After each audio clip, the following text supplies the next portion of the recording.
Olá, pessoal. Tudo bem com vocês? Eu espero que sim, né?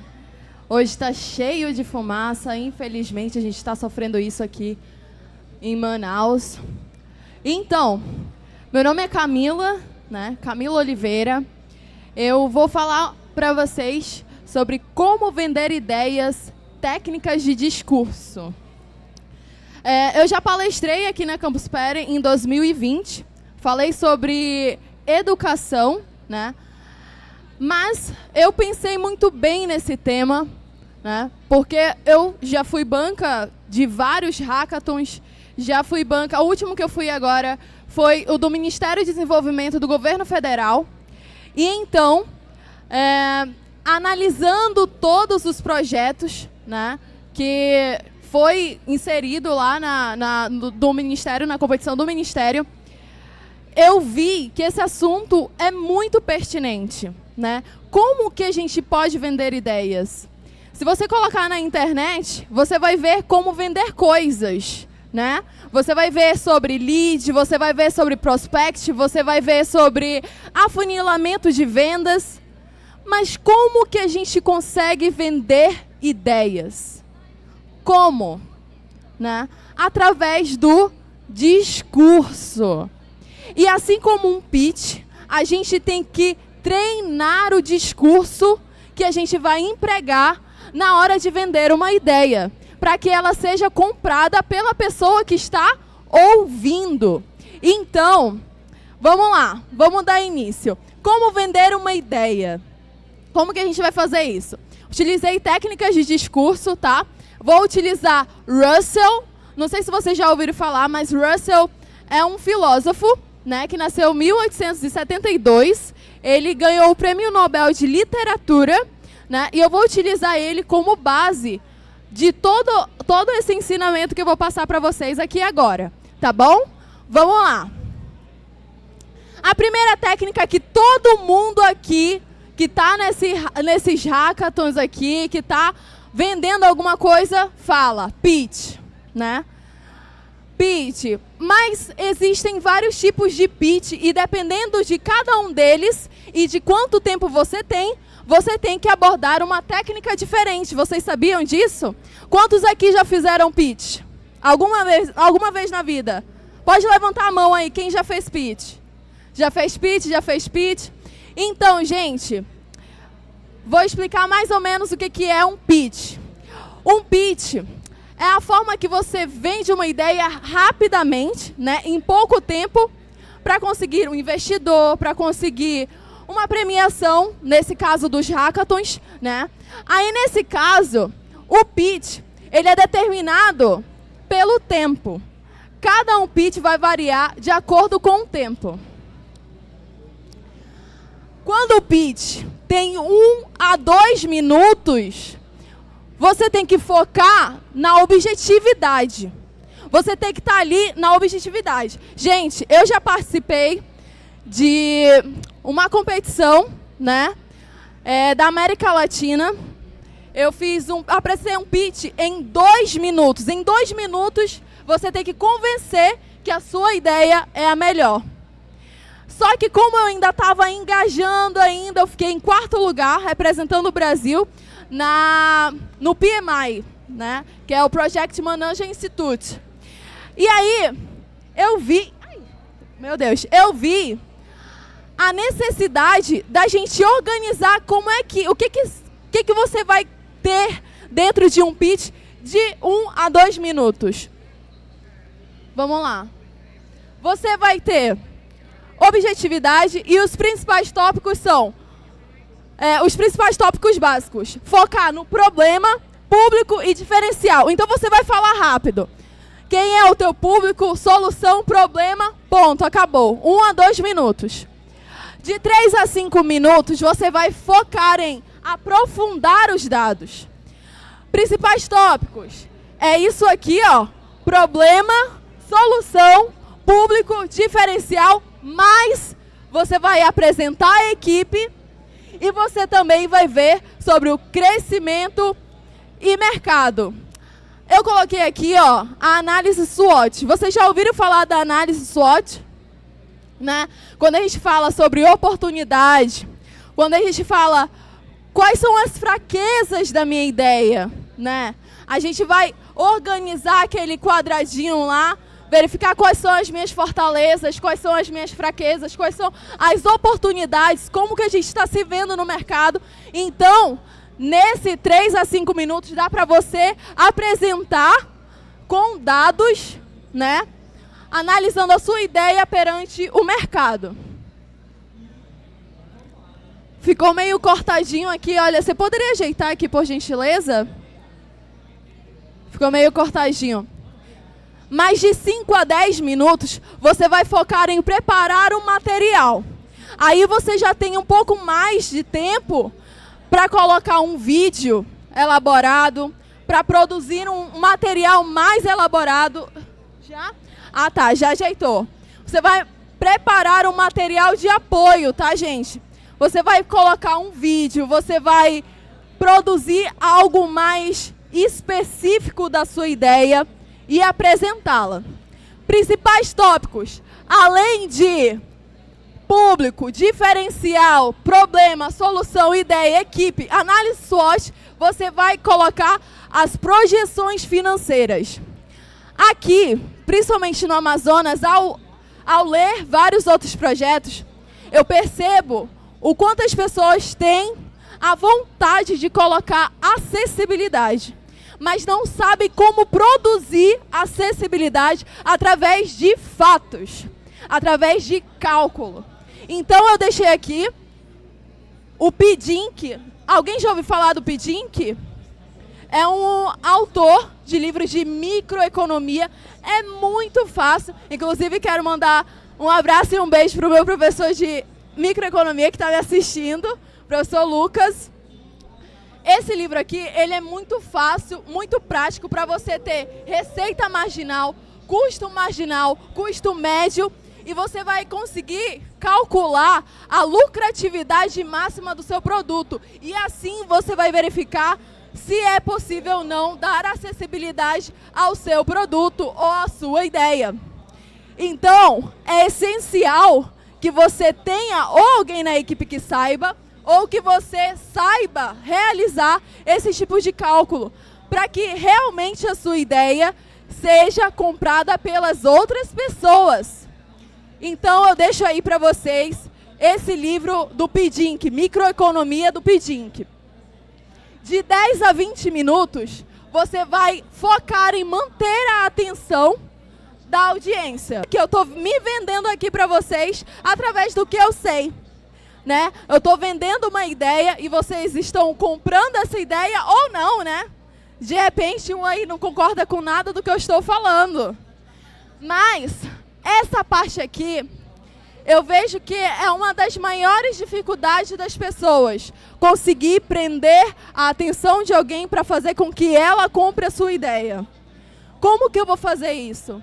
Através de discurso. Através de métodos linguísticos. Então, olha só, eu coloquei aqui os métodos argumentativos de Russell, né? Você pode estar obtendo esse livro, até mesmo ele já dá uma introdução do que ele prega no livro de introdução à metodologia filosófica de Russell.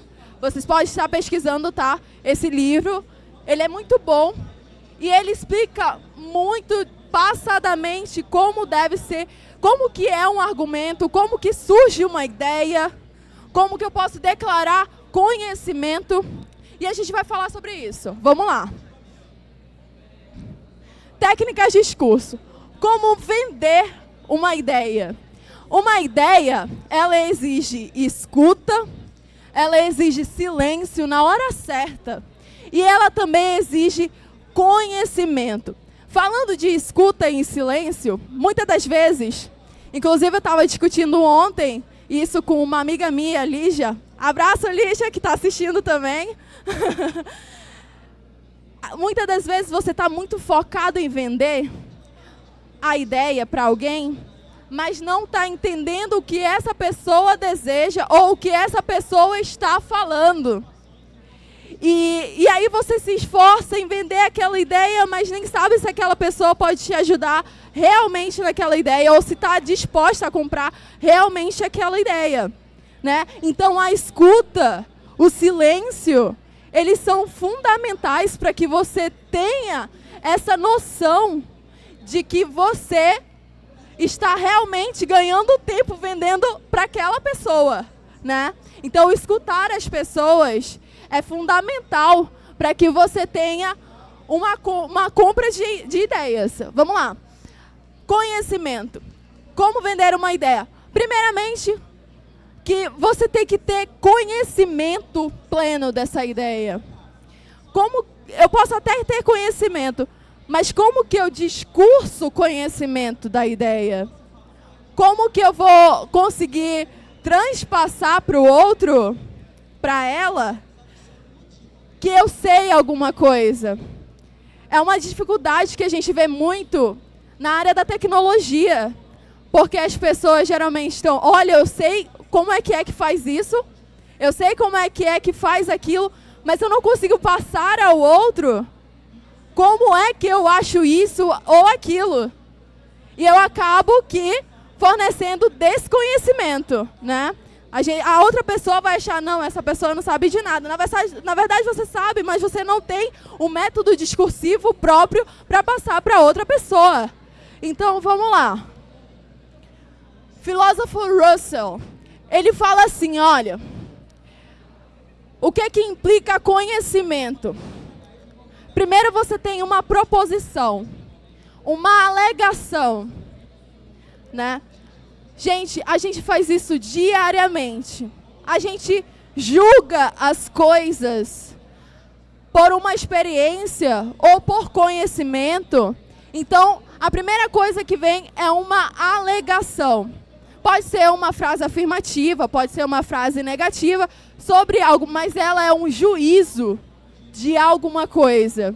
Então, vem a proposição e, em segundo lugar, você tem que fazer a clarificação da coisa. Vamos supor, Camila é uma boa palestrante. Isso é um julgamento de algo, não é? Mas isso transfere conhecimento? Não. Não. Se eu estou falando isso, quer dizer que eu já conheço? Não. Então, esse discurso está incompleto. Então, eu vou fazer a clarificação da coisa. Aqui, ó. Ele fala sobre clarificação. Mas o que é clarificação? Clarificação é você explicar ao outro, dando exemplos daquilo que você acha. Mas não é um exemplo óbvio. É você complementando toda a sua proposição com outras alegações que se chamam premissas. Premissas. Elas sustentam a sua alegação original. Nossa, Camila, mas o discurso tem tudo isso? Tem tudo isso. E eu vou dar um exemplo para vocês de o quanto a gente se confunde achando que está comunicando uma ideia, que está vendendo uma ideia, e na verdade não está fazendo nada disso. Tá bom, gente? Aí, em segundo lugar, vem a justificação. O que é a justificação? Razões para crer que essa proposição é verdadeira. Ou seja, primeiro você tem a ideia. Depois você explica o teórico complexo da ideia. E depois você justifica a ideia com razões para crer que essa ideia é verdadeira. Então, olha só, proposição é um juízo de realidade, né? Cada um tem o seu juízo de realidade, cada uma das pessoas fazem proposições diariamente. E na ideia, na formação de uma ideia, é a mesma coisa. A clarificação são alegações que sustentam a proposição inicial. É um medidor de veracidade. Por que eu digo que é um medidor de veracidade? Porque quando as alegações são fortificadas, quando elas não têm objeções, que eu vou falar para vocês o que é, ela se torna mais real. A conclusão da coisa será mais real. Então, eu tive uma ideia. Vamos supor, eu tive uma ideia de inventar a lâmpada. Mas como que eu vou falar? Essa ideia para as outras pessoas? Como que eu vou clarificar essa ideia para as outras pessoas? Dando exemplos, fazendo premissas, que são outras proposições que sustentam as alegações. E existem vários casos. Vamos lá.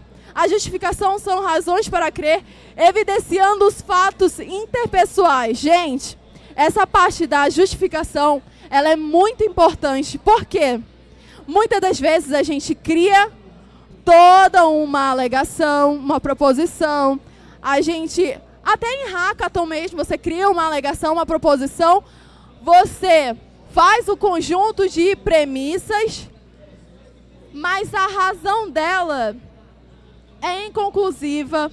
Às vezes, as razões estão baseadas em fatos e de experiências particulares, o que não pode. Você não pode basear a sua justificativa em experiência pessoal. Por exemplo, suponhamos que eu veja 100 cisnes. E eu falo, eu vi 100 cisnes, logo, todos os cisnes são brancos. Isso é uma verdade absoluta? Isso é uma verdade? Não, porque partiu de uma experiência pessoal. Então, a justificação, ela tem que partir de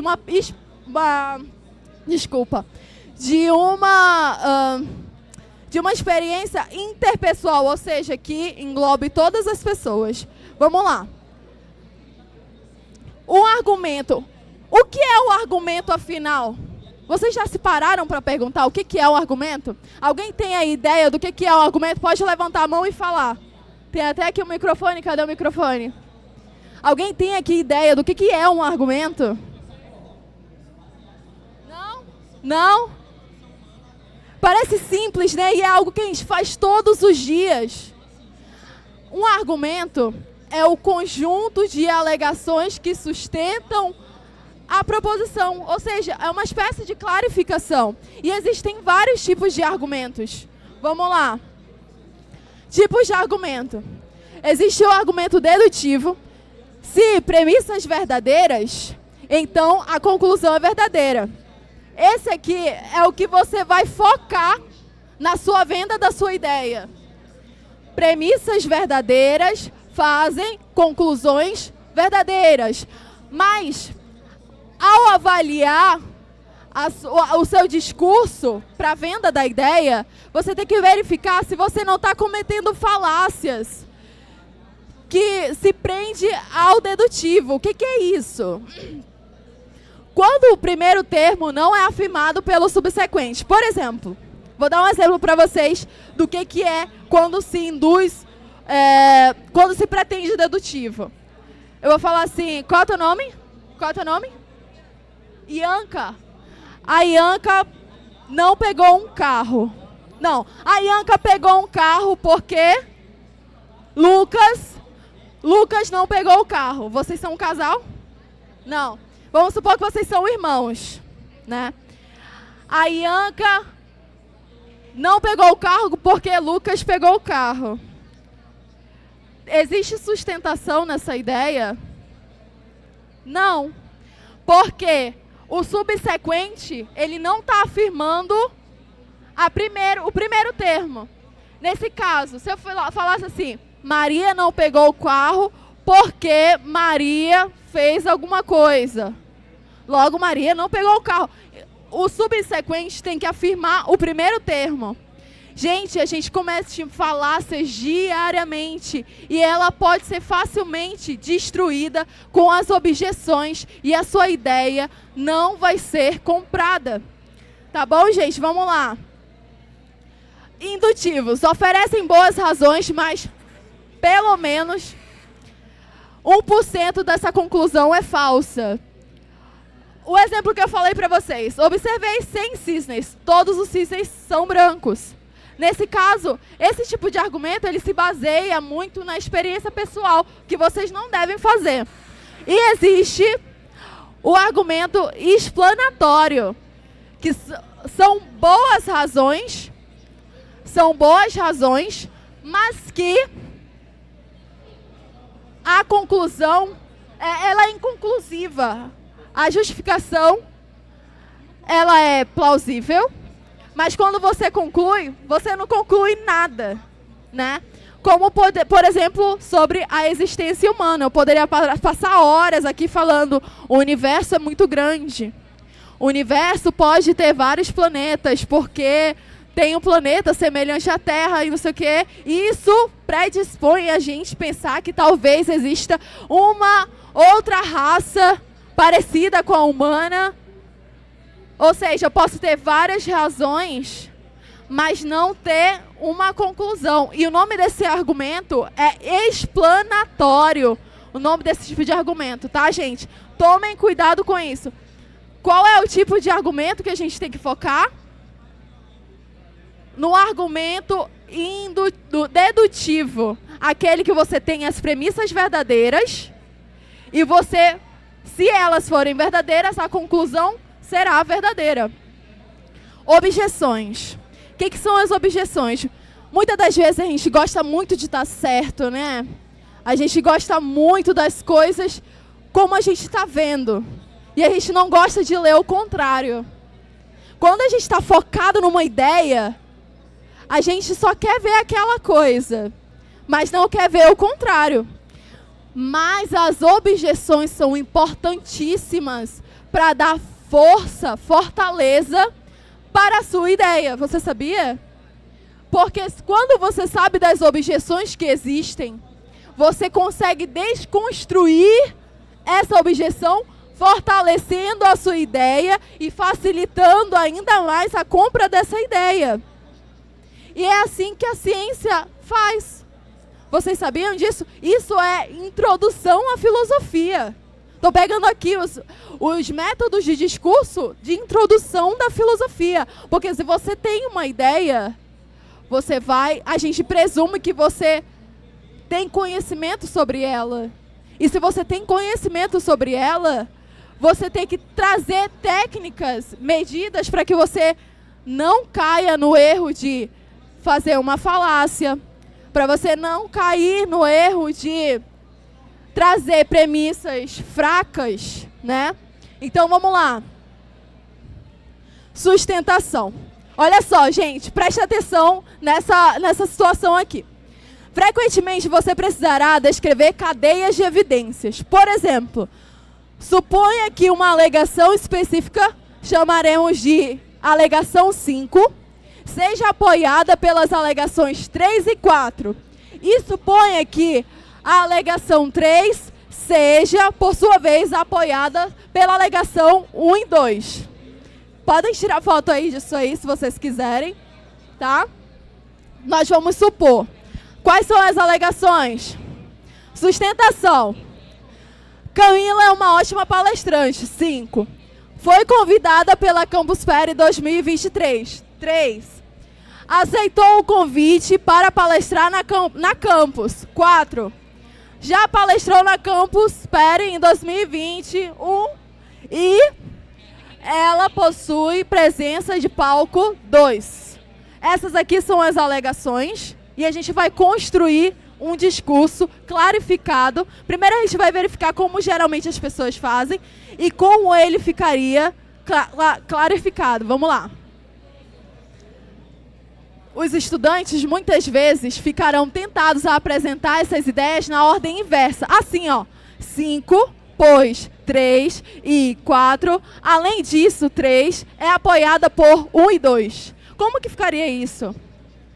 Camila é uma ótima palestrante, pois foi convidada pela Campus Party 2023 e aceitou o convite para palestrar.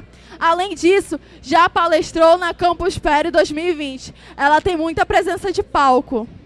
Analisem esse discurso. Verifique se ele te dá...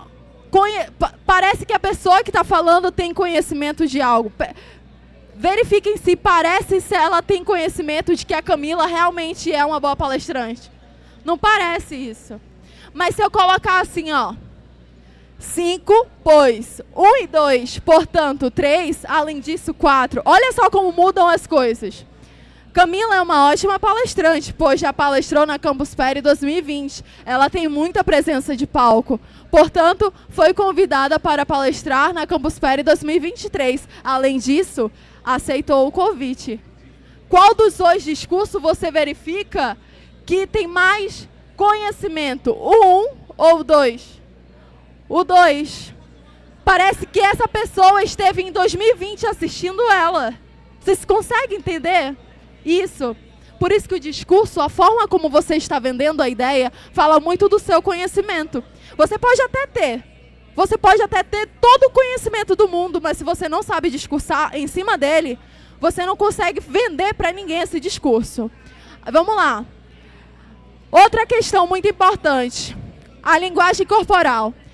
Ninguém alcança quem está elevado demais. O que eu quero dizer com isso? A pessoa que está muito, eu sou a pessoa, eu sou o cara, eu sou isso, aquilo, pode contar. Ela não vai conseguir vender nada. Não vai conseguir vender nada. Por quê? Ninguém consegue alcançar uma pessoa que está muito prevalecida de algo. Ela não vai conseguir nem obter conhecimento, porque ela não vai conseguir escutar a outra pessoa. Todos pisam em quem está para baixo demais. Se eu chegasse aqui e falasse, oi, gente, não sei, eu vim aqui e fui convidada, não dá. Tem que ter uma presença, você tem que ser humilde também. Vamos lá. É isso, gente. Uma outra coisa muito importante.